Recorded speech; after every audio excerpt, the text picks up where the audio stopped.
Baka naman po mahimasmasan siya at na sana i-realize ni Secretary Abalos. Bilang abogado rin naman po siya.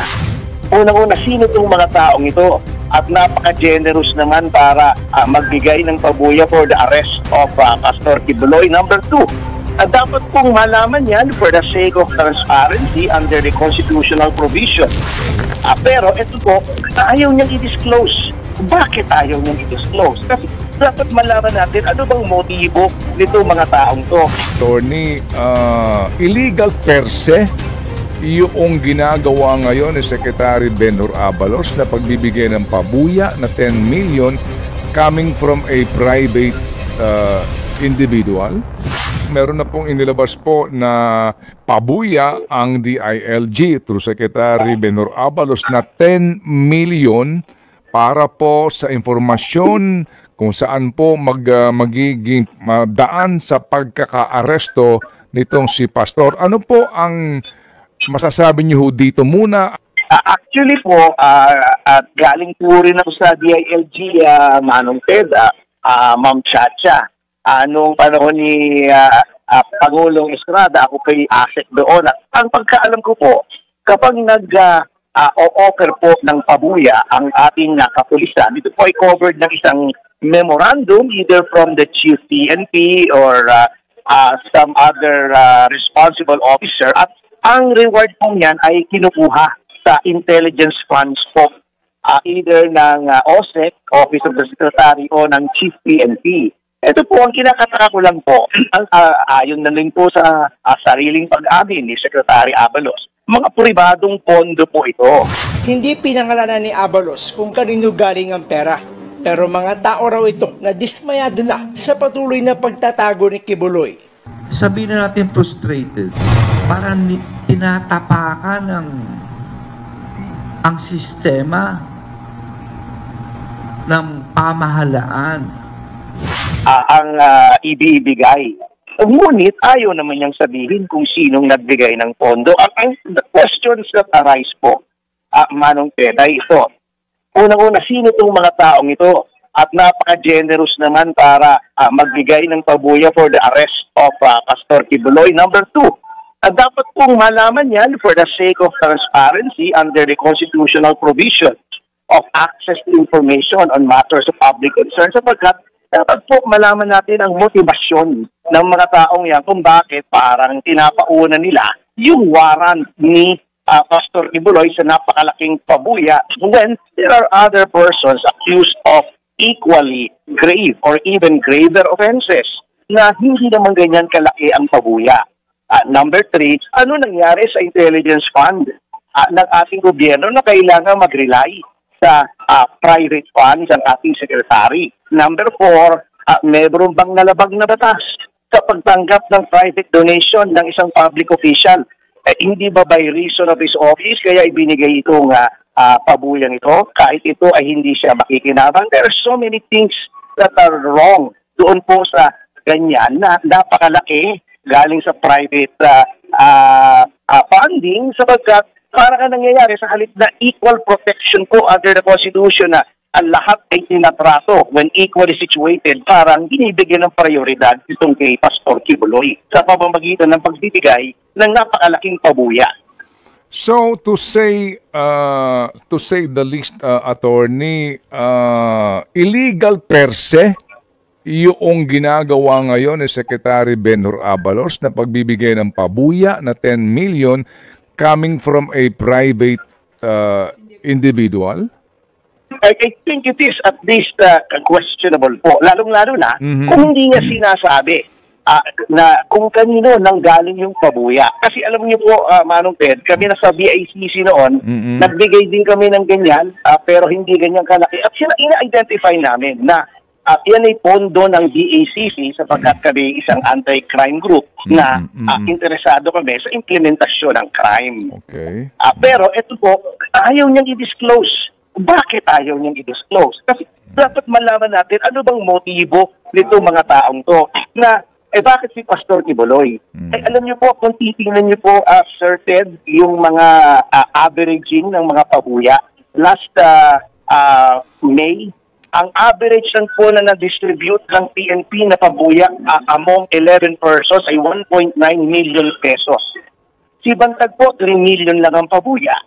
Yung po isang nabasa ko a few days ago na may isang member ng terrorist organization yung CPP-NPA. Ang pabuya lang sa kanya 1.3 million pesos. Ito gustong pabagsakin ng gobyerno. Although I understand that Pastor Kibuloy is accused of grave crimes, may disproportion po doon sa 10 million na meron namang ibang mga charged with violent crimes.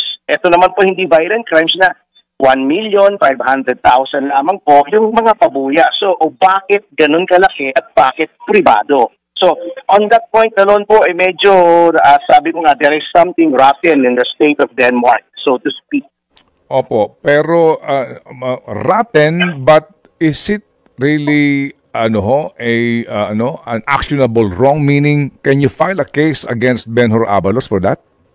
Ayaw naman po nating dumating doon sapagkat unang-una, kami naman po ay kapwa abogado. Maybe mabigla lang si Secretary Abalos. Maybe he will realize the error of his ways at either hindi na niya tanggapin yung private funds or i-reveal naman niya siguro. For the sake of transparency, being a public official, dapat transparent po tayo. Sino ba itong mga ito? So tingnan natin, anong motibo nila at parang ang nangyayari po dyan ay nauuna itong kay Pastor Kibuloy over and above all other crimes na may mas matindi pa naman po. Okay, sige po. Naman po ang aming hinihiling. Baka naman po mahimasmasan siya, di okay na. Opo. Pero attorney, ang sabi nga po, kung tama ang pagkakarinig ko, attorney Ferdinand, Ferdy, ang sinasabi po ni Secretary is that mas mainam kung lumantad na si Pastor Kibuloy at harapin ang kanyang mga kaso. After all, nung una din po, kung tama din po unawa ko, binabanggit ni Pastor na siya po'y haharap sa proper forum, not in the Senate, pero sa proper forum, which is the court, no? So ano po ang inyong reaction doon, attorney? Well, actually po, that is beside the point when it comes to the reward money. Pero katulad po ng sinabi ko noon, alam niyo po, that is not without precedent. Kung nagkagulitan niyo po, Manong Ted, si Ping Lacson din nagtago noon at ang sabi niya, he is a fugitive not from justice but from injustice. Siguro po ganun din ang nararamdaman ni Pastor Kibuloy that he cannot get a fair shake from the present government considering ito nga po yung the manner kung paano execute yung warrant na parang naggera na. Ito nga pagre-raise ng discriminatory na 10 million laban sa kanya. These are all the hallmarks of persecution. And while kami po mga abogado, we will always give our clients the benefit of our best advice insofar as legalities are concerned. Ito pong mga bagay na to, these are not strictly legal. It is moral. Ultimately, these are moral and personal choices. Okay. May tanong lang po si Chacha, Attorney Ferdy, ha? Opo. Okay. Yes po. Attorney Ferdy, doon sa sinasabi din ni DILG Secretary Benhur Abalos, maging ng iba, na kung totoong inosente ang pastor, dapat nga daw po lumantad na siya at linisin na lamang niya ang kanyang pangalan. Ano pong tugon niyo doon? Actually, that is quite a simplistic interpretation of the law. Unang-una, everyone is presumed innocent at sabi nga po ng ating Korte Suprema, self-preservation is the ultimate law.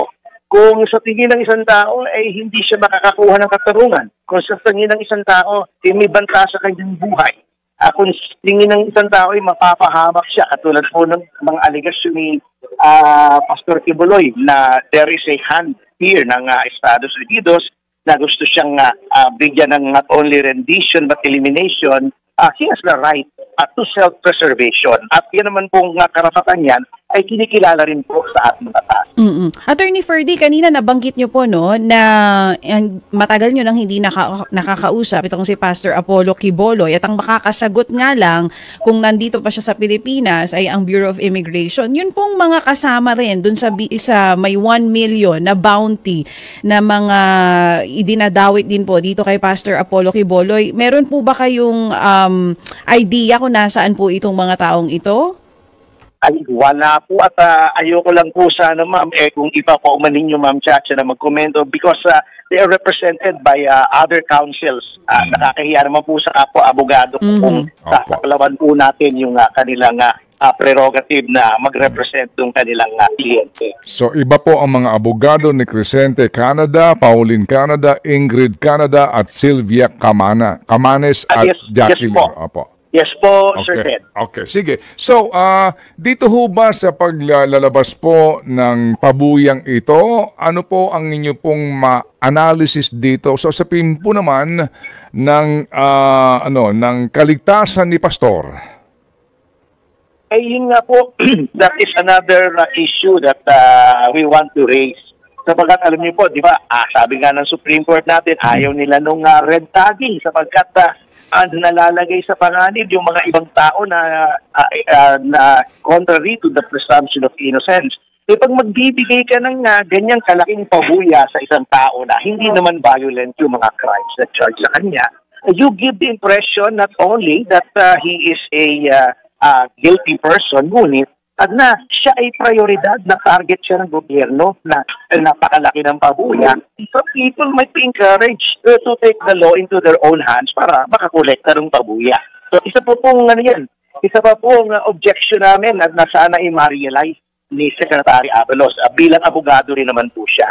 Okay, sige po. So meantime po sa binabanggit nyo na kaninyo ay mga mali ho at questionabling mga pamamaraan na gusto po ngayong pairalin ng kalihim ng DILG.